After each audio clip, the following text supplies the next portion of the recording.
by the light.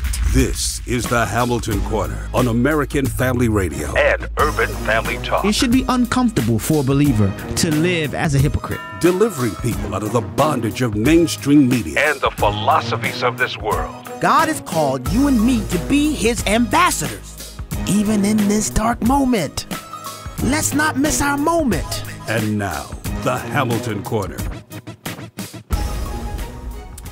Howdy and welcome to the Friday edition, closing the week up here. Hamilton Corner. Bryan Fischer is my name, filling in for Abe, a poor man's Abraham Hamilton III. Glad to have you in the conversation. Abe off making a difference. Baton Rouge, Louisiana, speaking at a Truth for a New Generation conference with Alex McFarland. So we're happy to step in and give him an opportunity to be involved in that ministry. Now, it's the Hamilton Corner. Abe is normally here. I'm Bryan Fischer. You can catch my program at 1 o'clock in the afternoon Central Time right here on American Family Radio.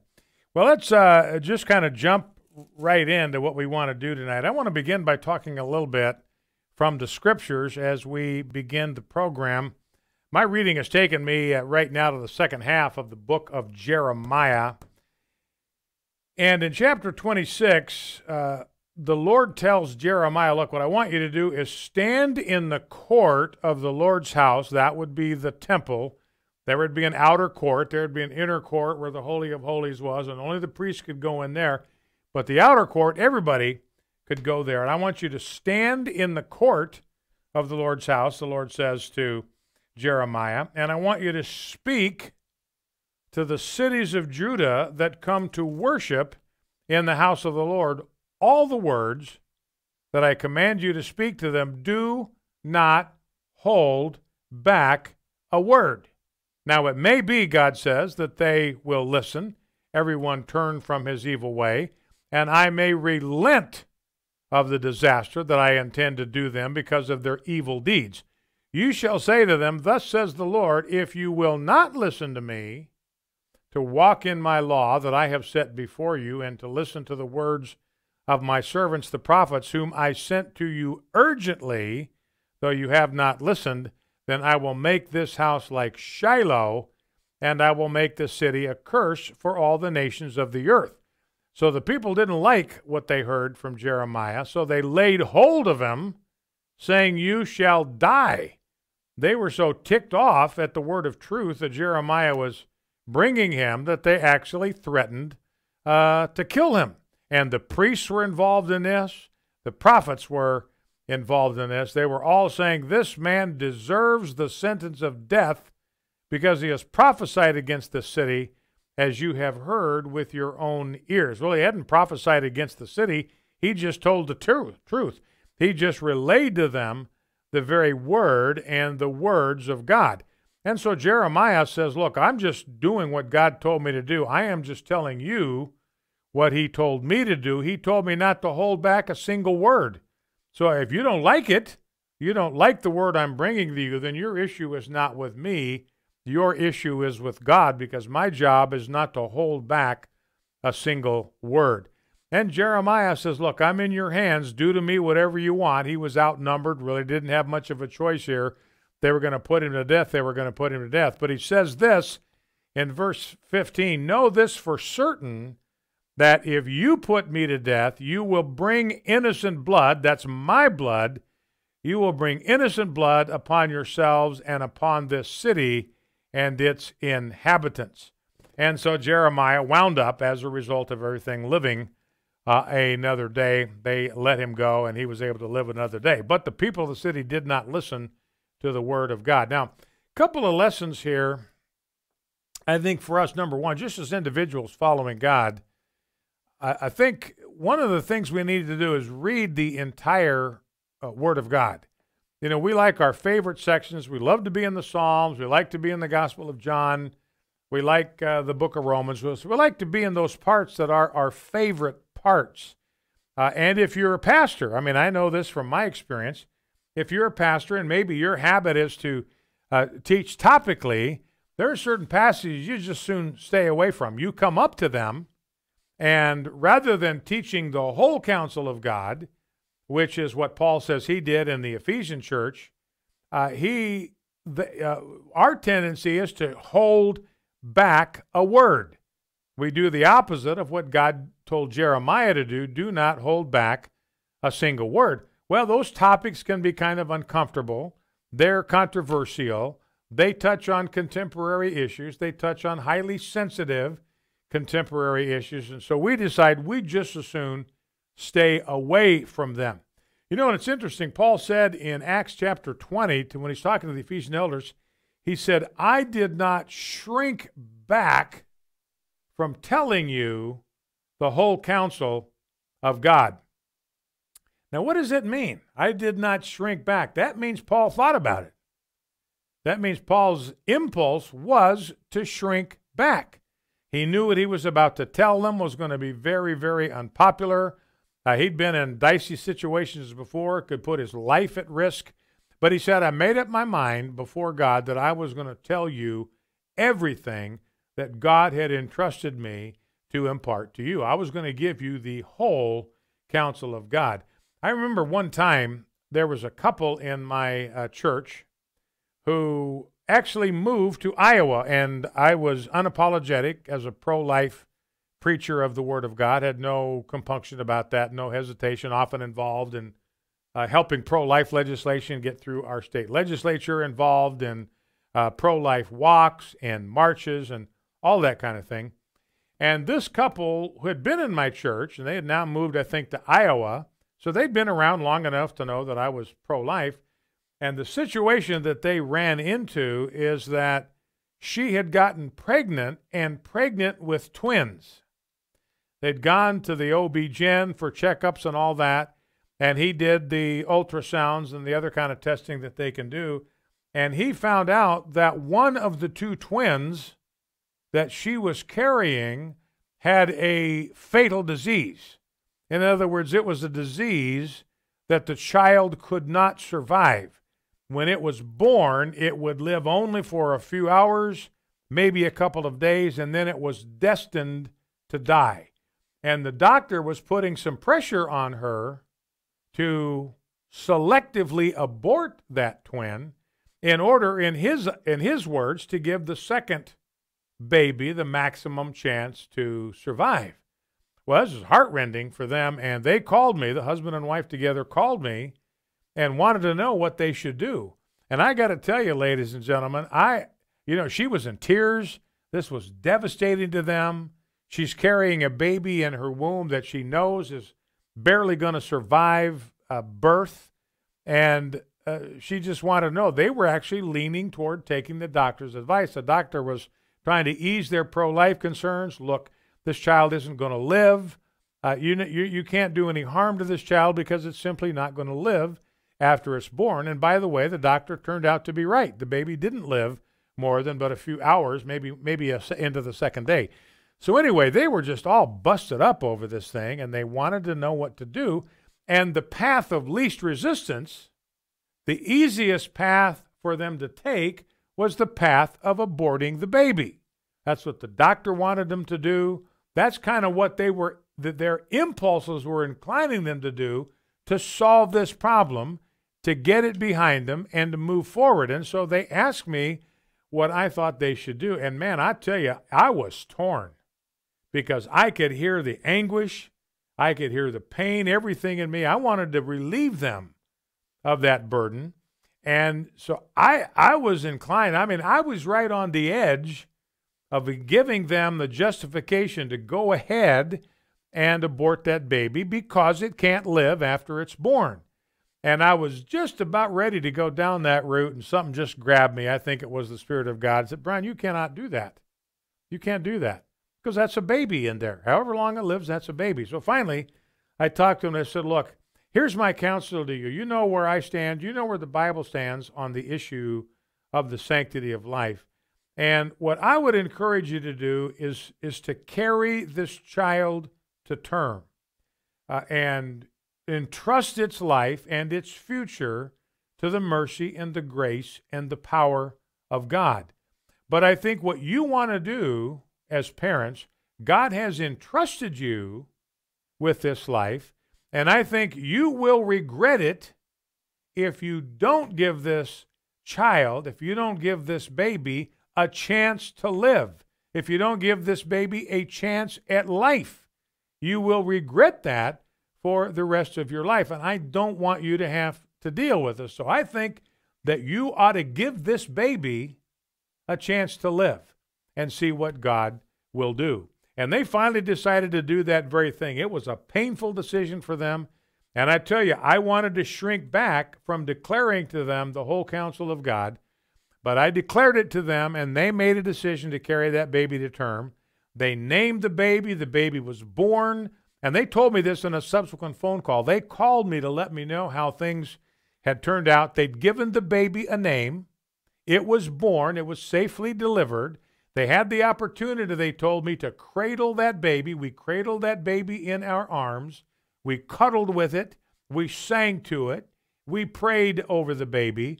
And then we had a funeral for the baby. We have a headstone, and that baby's got a headstone with his name on it. And we were able to do that.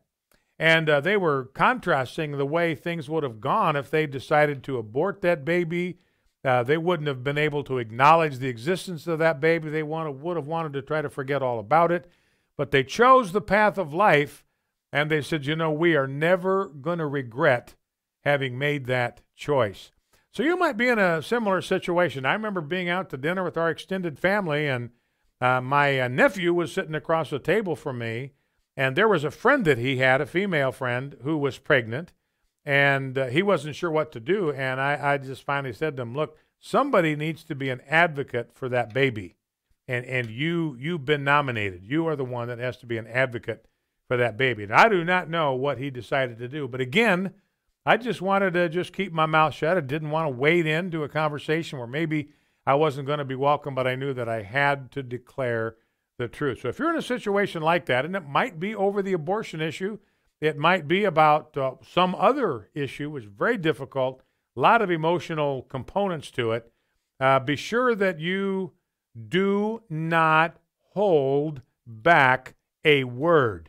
That was God's word to Jeremiah, God's word to me, and I believe it is God's word to you. Now, I want to turn my attention to one other story before we get, maybe two, before we get to the first break here. This is a story, we've talked frequently. I know Abe has talked about it. I've talked about it on my program, is the censorship that Facebook does. They blocked me for 24 hours. I was in Facebook jail for 24 hours. I was talking to someone today that had a post on Facebook. It just disappeared on them. They just pulled it down. They didn't like it. And I've had other posts that have been censored. And so Facebook is systematically engaging in this, and they're targeting conservatives, conservative organizations, and conservative points of view. Now, here's another example of what I am talking about. This is from Breitbart. It says this: Facebook has censored a pro-life group's ads. You know why? You know why their ads have been censored? Because the ads feature ultrasounds and photos of babies who survived premature births. So they found the ultrasounds to be objectionable. They said this violates our community standards. These are photographs of a highly sensitive nature. We're not going to let you put them on our Facebook page. No, you think about ultrasounds. There's nothing objectionable about an ultrasound. When parents, I don't know, Jason, you guys had a baby not too long ago, and you get excited about the ultrasound when you went to the doctor's office. Of course, that's the first baby picture that most parents have in their baby book. There's nothing objectionable about it. It's a sign of life. But that shows you how in the tank Facebook is for the pro-death agenda. And they also didn't like it because there were pictures of premature babies who had survived. That ought to be heartwarming. Nothing objectionable about that. We'll be right back. Hamilton Corner, stay with us. Bryan Fischer here with today's Life and Liberty Minute. As an invading army of up to 14,000 illegal aliens snakes its way across Mexico, It's worth asking what power the law gives to the president to deal with this. It's much more expansive than most people think. Here's how the law reads, and I quote, "Whenever the president finds that the entry of any aliens or any class of aliens into the United States would be detrimental to the interests of the United States, he may, by proclamation, suspend the entry of all aliens or any class of aliens as immigrants." President Trump doesn't need anybody's permission, and he doesn't need the approval of Congress because he already has it in the law. He can bar entry to all 14,000 illegal aliens in the caravan if he wants to, and I think he should. Catch Bryan Fischer on Focal Point, weekday afternoons at 105 Central on American Family Radio. American Family Radio. Samaritan's Purse. And your family. Together, we can bring good news and great joy to needy children. Simply pack an Operation Christmas Child shoebox with toys, school supplies, and hygiene items. Then, drop off your shoebox gift during National Collection Week. Visit afr.net, click the Operation Christmas Child banner, and then get packing.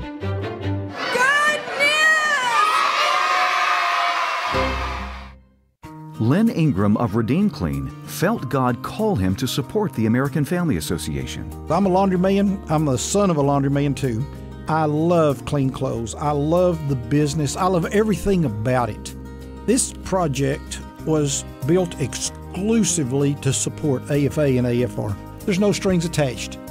Another thing that I would like to see come out of this is that I would like to see other business people feel a calling to support ministries wherever and whatever they do to share the gospel of Jesus Christ.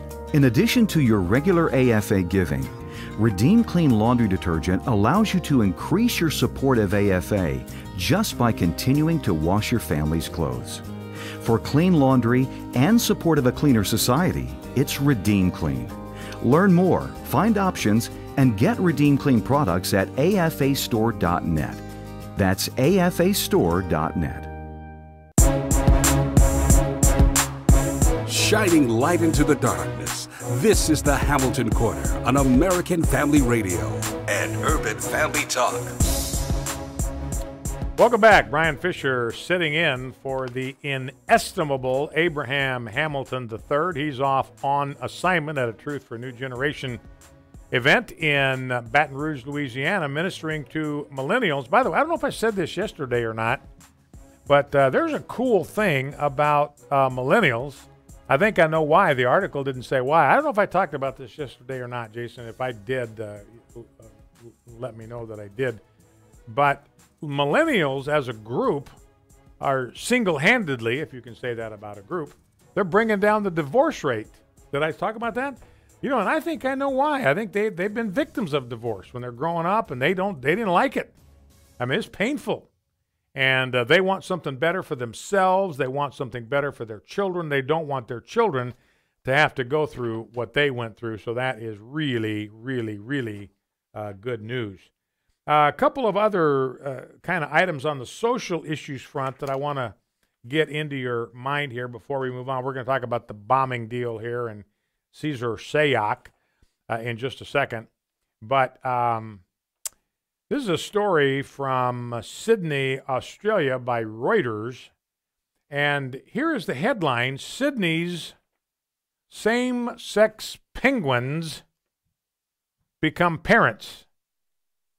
Sydney's same-sex penguins become parents.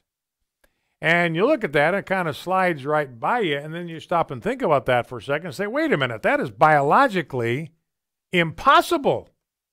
Two males can't mate and produce offspring.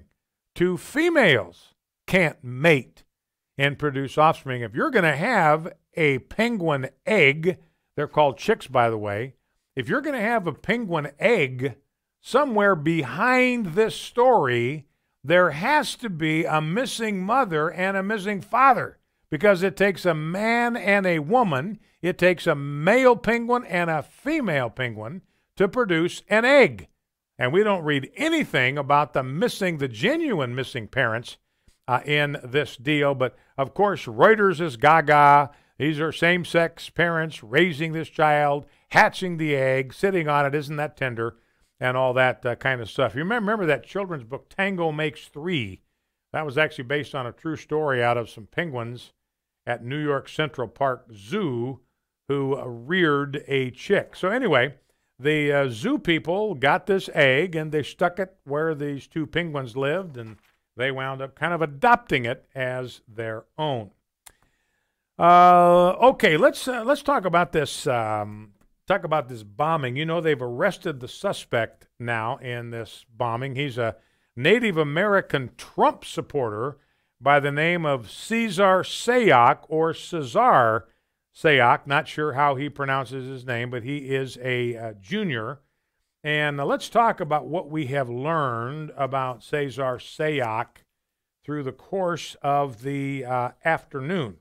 One of the things we discovered is that he has a fairly lengthy criminal record. Now, very proud of what he claims is his Native American heritage. In fact, the company that he runs is called Native American Catering and Vending. He's got another company called Proud Native America, One Low Price Dry Cleaning.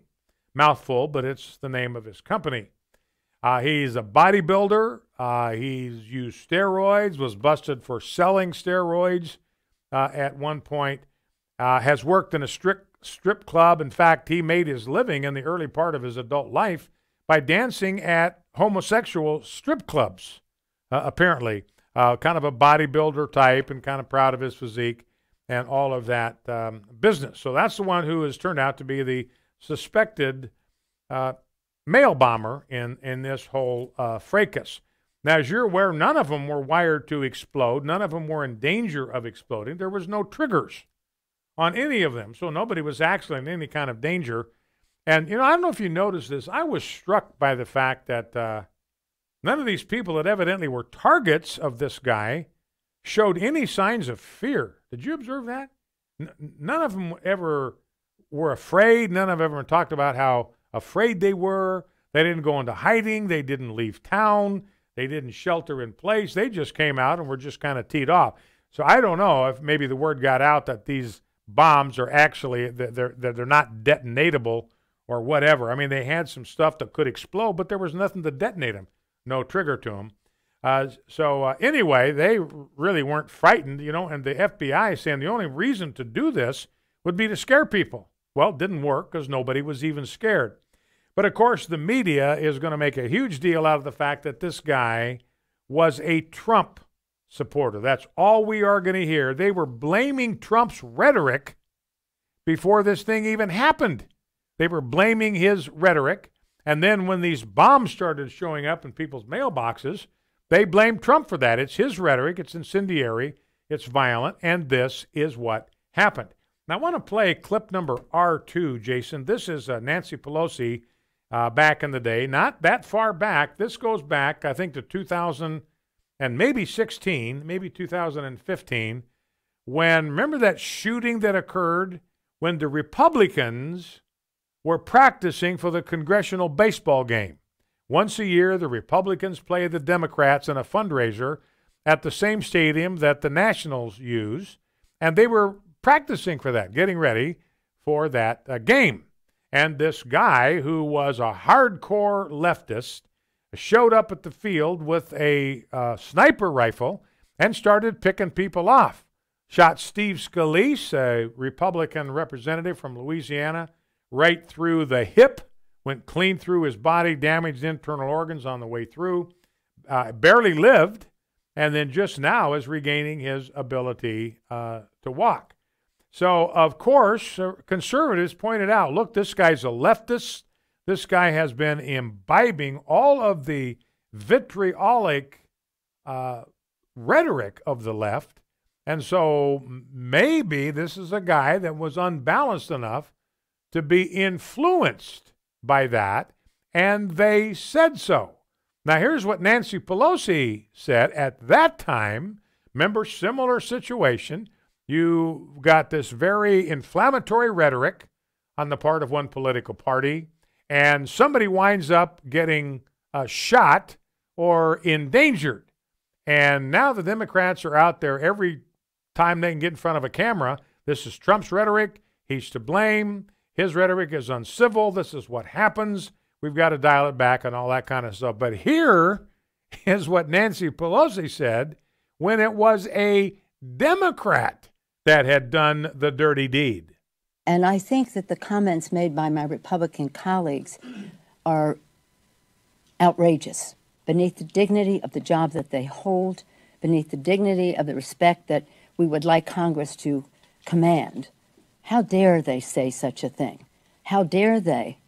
So this sick individual does something despicable, and it was horrible what he did, hateful. But for them to all of a sudden be sanctimonious as if they never seen such a thing before. Okay, so Republicans are just being all sanctimonious here. This is despicable what they're saying. It is outrageous for them to make this connection. Apparently it's okay when you're going after a Republican office holder. So anyway, let's see what else we got. He's Cesar Sayoc. By the way, we'll take calls here in the last segment. We'll take them on we'll take them on the bombing, these hoax bombs. These are all hoaxes, by the way. We'll take them on the bomb deal, and we'll take them on the caravan, because we'll talk about that in just a minute. Anyway, he's got a rap sheet. They tracked him down through a fingerprint on the package that he had addressed to Maxine Waters, matched it with DNA from 2 other packages, which were linked to an example taken from him at a prior arrest. And this guy's had a lot of prior arrests. He's been convicted on felony charges, including grand theft, drug possession with intent to distribute, never served prison time, but he's been arrested and fingerprinted and DNA'd any number of times, looking at a 58-year stretch. Now, his rap sheet goes all the way back to 1991. Had a felony arrest in 1991, grand theft in the 3rd degree. 1994, his own grandmother accused him of domestic violence. 2004, arrested twice within 5 weeks for possession with intent. 2013, a second grand theft arrest, this time with battery piled on top of it. By the way, he says he belongs to the Seminole tribe of Florida. Press checked with the Seminole tribe. They never heard of this guy. Looks like he may have some Filipino heritage, so maybe he's trying to pass for Seminole. Now, he says on his social media profiles that he's a promoter for a male striptease troupe, the Chippendales. Maybe you've heard about them. They're male strippers that go around and do their thing.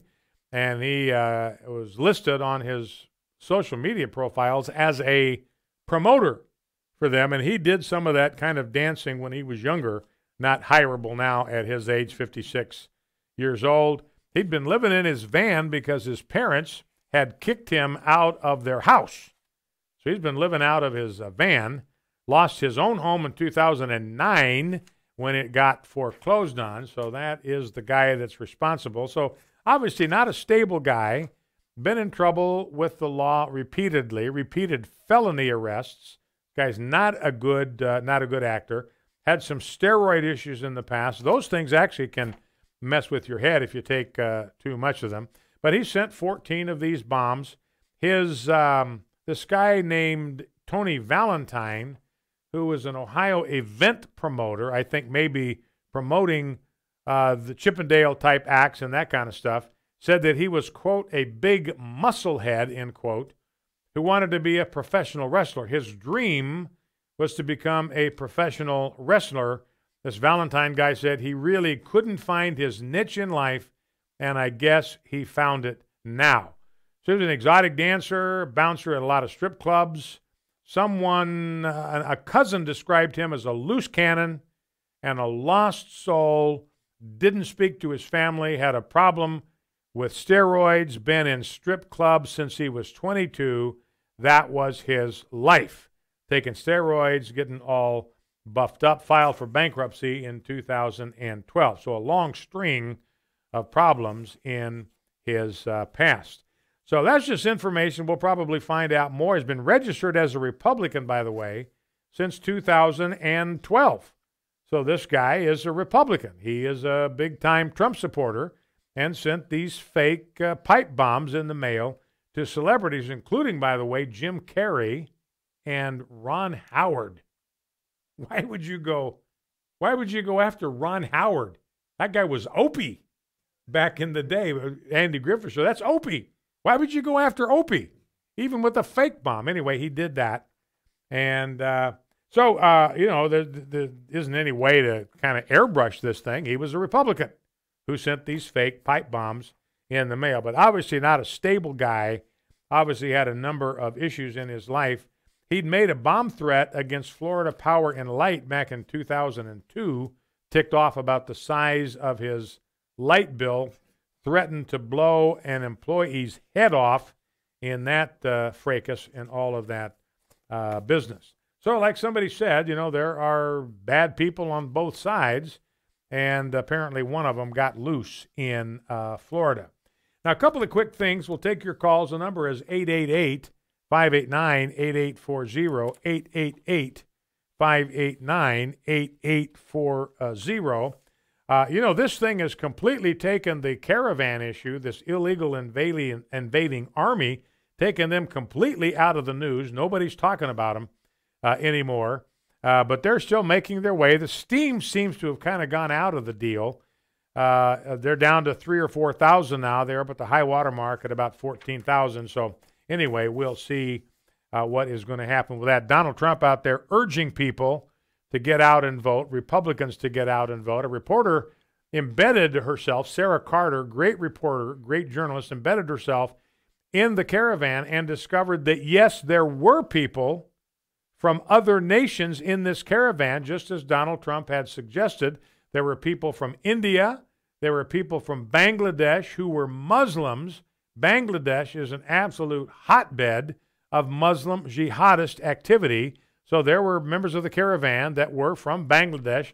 They get into the country. They would represent a legitimate threat to the safety and security of the United States. And don't forget, like Mike Pence said the other day, our authorities stop 10 people that are on the terrorist watch list every day coming across the border. So it'd be astronomically unlikely that there wouldn't be some with terrorist links in this caravan. Now, let's play clip number 4. This is Mika Brzenzski, and I think Mika here, I don't think I've ever played a clip of hers where I agreed at least with a part of it, but there's a first time for everything, and this is it. And if any doubt has been raised in your mind over the past 24 hours about the danger that the press is in, that former Democratic officials, former presidents are in, everybody who apparently is in Trump's scope, his focus, are in now danger, critical danger, their lives threatened, wouldn't this be the election of a lifetime? Wouldn't you say at this point, if you want to check this president, now's your chance. If this president might need checks, now's your chance. If you want to see some balance in Washington so you're not scared anymore, now's your chance. Isn't that the message? And I think she's right about that. And I think the Democrats at some level sense this, that Donald Trump is about to turn into a runaway train, and this may be their absolute last chance to do anything about that. And I think people that think that way are right. I've got a number of stories here in the stack about how Republicans are surging. Ron DeSantis now down in Florida running against that socialist, Andrew Gillum. He's now creeping ahead. Debbie Stabenow, this liberal Democrat senator in Michigan, she's lost 17 points off of her lead over John James, who's a real quality conservative. Her lead is down to 7 as they hit the stretch. But here is the point. We've talked before, and I've talked about this frequently on my program, that America is is a divided country. Saw a poll today, 80% of the American people think that we are divided over values. And we are. We've been divided into two camps. There's no common ground any longer between these two camps. And that's what's important about this election. If the conservatives can win this election, hold on to the House, hold on to the Senate, they will take momentum into 22 and may be able to take over everything with decisive majorities. Be right. Hey, I'm Brant. So there's this guy named Jordan. He's a healthy guy. He's a dad of 6, and he works as a guide in Alaska. And he goes to the doctor, true story, he goes to the doctor and he's diagnosed with cancer, stage 4. And here's the thing. He had switched earlier from medical insurance to Medishare, where Christians share each other's medical bills. So the question for Jordan and his wife, Jenny, was, is this actually going to work? Our medical bills exceeded $160,000. Medishare members shared all our bills. And it was about more than just the money, too. This is a real community. Medishare is a family, a group of people that stick with you through the hardest times of your life. I just don't know how I could have done it without Medishare. It's so worth looking into. There's a reason this is growing so fast. So if you want to find out more, here is a number for you. 855-PSALM-23. That's 855-PSALM-23. Welcome to Fast Facts with Reasons for Hope. I'm Carl Kirby, and we're talking about bees. To be or not to be? That is a question. When it comes to math, bees have us beat. They even make Newton and Einstein look like rookies. Fact is, God built them with a supercomputing navigation system, something evolution cannot explain. Imagine you have to visit 9 stores in 9 different locations. How do you figure out the best route with the shortest distance between them? Garmin? Siri? MapQuest? Well, bees don't have smartphones and don't need them. Bees always figure out the best route with the shortest distance between flowers and with no problem. And they use the sun as a compass, just like the Vikings did. That's great, you say. But what do they do when it's cloudy? Check this out. In order for bees to navigate when the sun's not visible, they have very special photoreceptors that'll find the sun's place in the sky even when it's overcast. Talk about super cool. For more information about Reasons for Hope, check us out at rforh.com.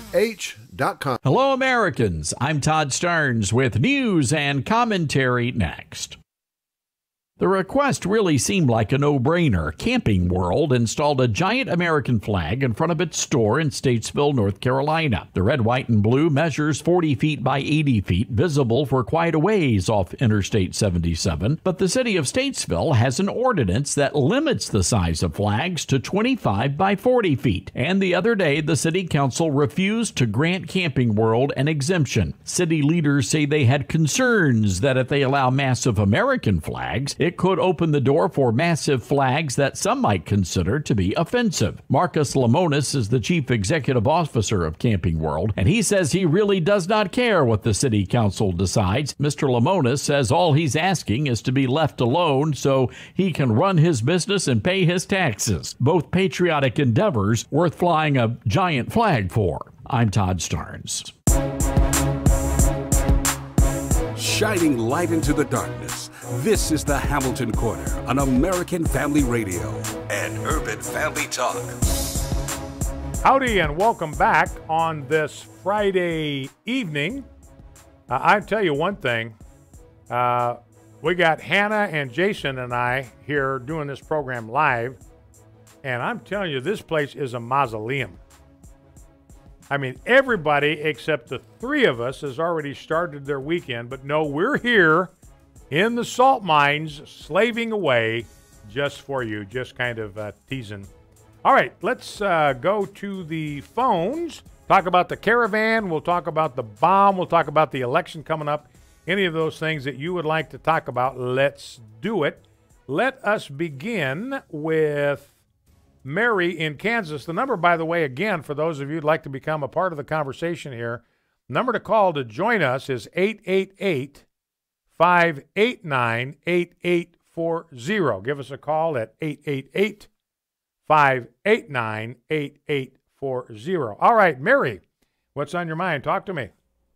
Oh, I was just going to say the gentleman that was arrested as a suspect for making the bombs, his criminal record started back in the early 90s, so he went through 2 Democrat presidents then, and he was supposed to be a Democrat then. Are they going to say they maybe caused some of his problems, like they're trying to say President Trump has stirred him up, which I think there's bad and good on both sides, and they should just quit trying to throw slang at each other and just ask each other, the one without sin cast the first stone. So President Trump, hang in there. The good Democrats and the good Republicans, let's pull together and get this nation back on track. And I do hope the president will shut the border down until we find out the real people that really want to come here and make a good life and not cause trouble. Okay, so God Mary. bless you. It's all mine. Okay, very good. I appreciate your thoughts very, very much. And, I do believe President Trump, I'm in favor of him shutting down the border. He has the authority to do it. Remember that the law says that he can suspend immigration. That's the word in the law. And this is not an executive order. This is a law passed by Congress. He can suspend immigration to any aliens or group of aliens that he believes are detrimental to the interests of the United States. That's a verbatim quote. Detrimental to the interest of the United States. Now, I would say anybody looking at this caravan, that's why the Democrats aren't talking about this thing. This is bad optics for them.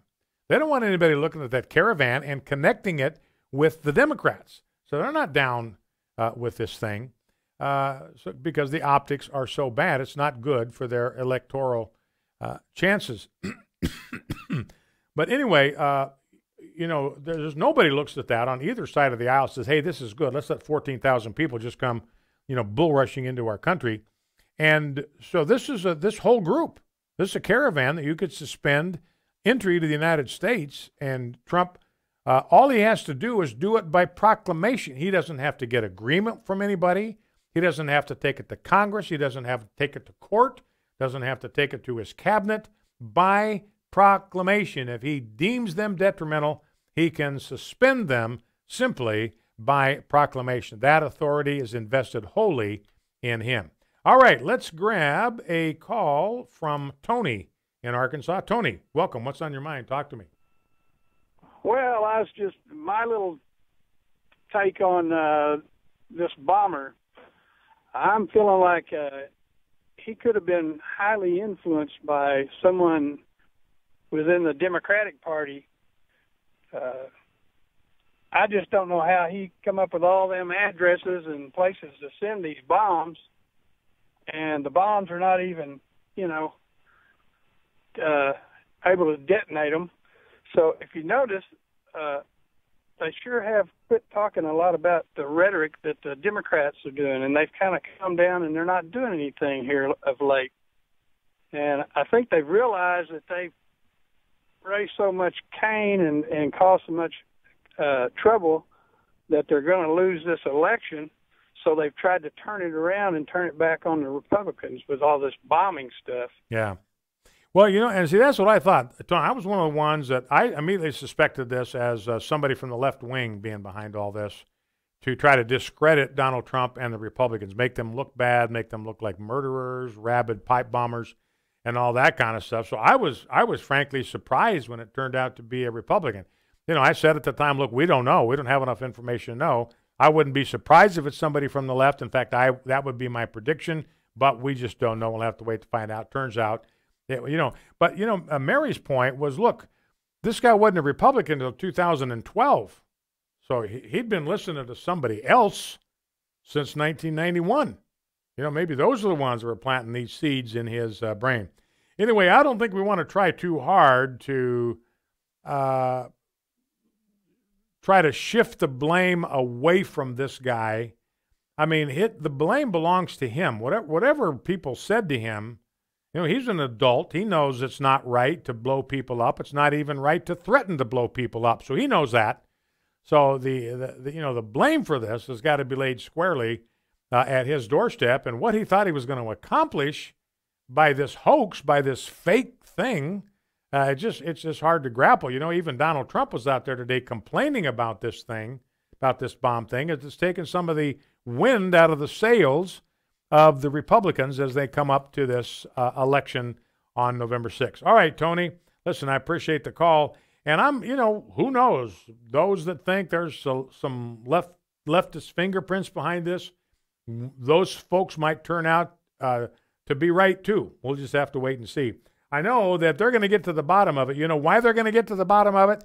Because the intended victims are Democrats. So they're going to get to the bottom of this. The FBI, they're going to throw everything they've got. Everything in the toolkit is going to go in to finding out who's behind this because Democrats have been threatened, and that's the one thing that the establishment, that the deep state will not abide. All right, Austin, welcome. Austin in Texas, you, what's on your mind? Talk to me. Yes, sir. I find it, to me, fascinating that the day after we show up with Republican double-digit leads in key battleground states, magic bomb threats come out of nowhere.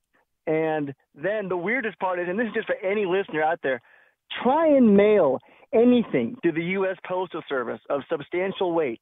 Mail anything without being on camera. The fact they didn't see this guy within hours and have his face everywhere is just, to me, amazing.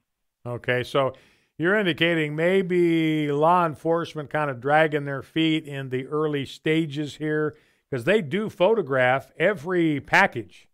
They got pretty sophisticated photographic technology. They photograph every package. They've got cameras at every postal store. So this guy would have been caught, would have been filmed going in or out of one of those postal stores. So, you got a really good point there, Austin, and I think we are, just going to have to wait and see. They tracked him using the fingerprint. And they talked about the fact they've got this sophisticated photographic technology. We're going to find him. We'll find him using that, if nothing else. And apparently that did not work. So, and I suspected, Austin, like you did, the timing is what was curious to me. Same with this caravan. This caravan's turned out to be an absolutely terrible idea, blowing up right in the Democrats' faces. They're not talking about it. No, the Democrats haven't said one single solitary word about this thing and about how we have to show compassion. We got to let them all in. We got to take them in. This is not who we are as a country. None of them are talking like that because, it's just bad. It's bad optics, and it would be bad policy to let them in, so it's not helping them at all. All right, Austin, that's a good call. Let's go to Leslie in Texas. Leslie, welcome. What's on your mind? Talk to me.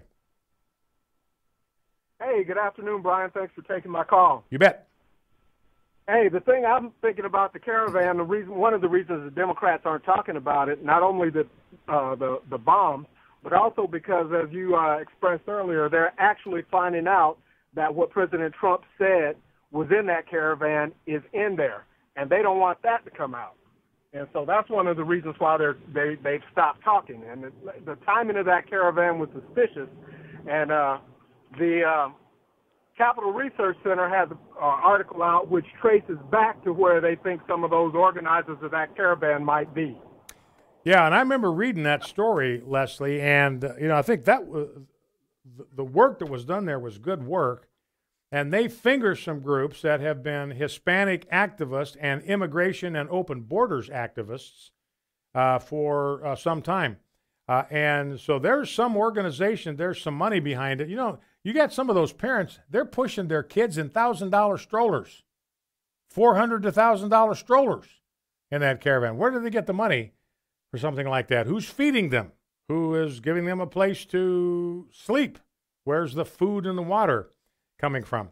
By the way, you just reminded me of something, Leslie, that I have got to remember. What were we talking about? Doggone it. Something that I should have said it when I thought of it because I knew it'd be gone. Anyway, it'll come to me. It's some factoid in this deal. Maybe, Leslie, it's what you were talking about the organizations in the U.S. that may well be behind this, organizing this. But somebody's got to be behind it. There's got to be somebody pushing this thing along. I mean, 7,000 people don't just magically just decide to show up at the same time without some organization and a lot of help. All right, Leslie, appreciate that. If I think of what it was I wanted to say, I'm going to give you credit for putting it in my brain. Let's go to Alan in North Carolina. Alan, welcome. What's on your mind? Well, it's the same thing with the caravan, and I'm a native of Texas. The Army took me here to Fort Bragg, and I retired. But what I would do is, in research I did for one of the books on immigration, and found out that President Eisenhower in the early 1950s had a solution because he knew that there were a lot of illegals already living here in the United States, and he wanted to make sure that there would be some jobs for the veterans who were returning from Korea right after the Korean War. So he took one of his general buddies and put him in head of the immigration. They had just started sweeping north. and they rounded up a lot of the illegal aliens. And what they wound up doing was putting them on a ship and taking them down to the Yucatan Peninsula and putting them ashore, with rations. My solution would be any who do make it to the border is to round them up, take them, put them on a ship, and take them down to Honduras and put them ashore with some MREs. And then President Trump really needs to get his smart people to work and really run it to ground about exactly how this happened. And, for those countries, I agree he should cut off aid. Secondly, he should go ahead and put some of the smart guys to work to find out who in the United States is complicit and then charge them with sedition. And third, he really needs to build a physical wall. Mm-hmm. That needs to happen. Yeah. Well, you're right about what Eisenhower did. And the idea was to get these people as far away from the border as you can. Take them there and then drop them off as far from the border as possible. So they got to make their way all the way from the Yucatan Peninsula to the border again. Try to discourage that and just round them up and take them back. And that would be my hope, that Trump will just use the military, use whatever he has to do, so they never get to set foot on American soil. Don't even let them set foot, so they have some kind of plausible claim for an asylum hearing, because these immigration attorneys get hold of them, just tell them the magic words to use. The Washington Post, New York Times, been interviewing the people in these caravans. They're not coming here seeking asylum or refuge. They're coming here to make money. Their motivations are economic, and there's no basis for asylum if that's what they are doing. All right, Alan, great call. Thank you. Let's grab a call from John in Michigan. John, welcome. What's on your mind? Talk to me. Well, I got a couple things here, and just thinking about all these people that are coming here, they want to make money. You listen to some of these people, and they would think that this country is the worst country in the world, and we're awful, yet everyone wants to come here. And what is it going to take to see the country as a whole to come together? After 9/11, I felt like the country had a lot of pride, and now it seems like you have to pick a side, and it's almost like they have us in a civil war where we can't come to a compromise or work out on anything. We have to protect our borders, but yeah, I understand showing compassion, but these people want to come to our country. Everyone bashes our country, and another thing that shocks me is the disrespect for law enforcement. I just feel like here in the United States, it's a real sad time. It's hard to work with the other side when they're not even open to compromise. What is it going to take for this country to come together, do you think? What, is it going to be a big event, or how do we work together to solve problems as opposed to just pointing fingers? Yeah. Well, and I don't know there is a solution, John. I think we're frankly past the point where we can have some kind of kumbaya thing happen and bring us all together and create a sense of unity. And I read a very persuasive column this past summer, basically making the observation or the case that we are now a nation divided into two camps, no middle ground, there's nothing in between. One side or the other, one camp or the other has got to win, and they've got to win big. They've got to win so decisively that they control the political landscape for 2 or 3 generations. I agree with that thesis. That's why elections are so important. That's why I believe if conservatives can win on November 6th, they can build momentum, and then maybe in 2020 can take a decisive control of all of the levers of government. Well, that's it for this week. Have a great weekend. Worship God. Love your family. Don't forget to bow low before God. Stand. The views and opinions expressed in this broadcast may not necessarily reflect those of the American Family Association or American Family Radio. Faith, family, freedom. American Family Radio.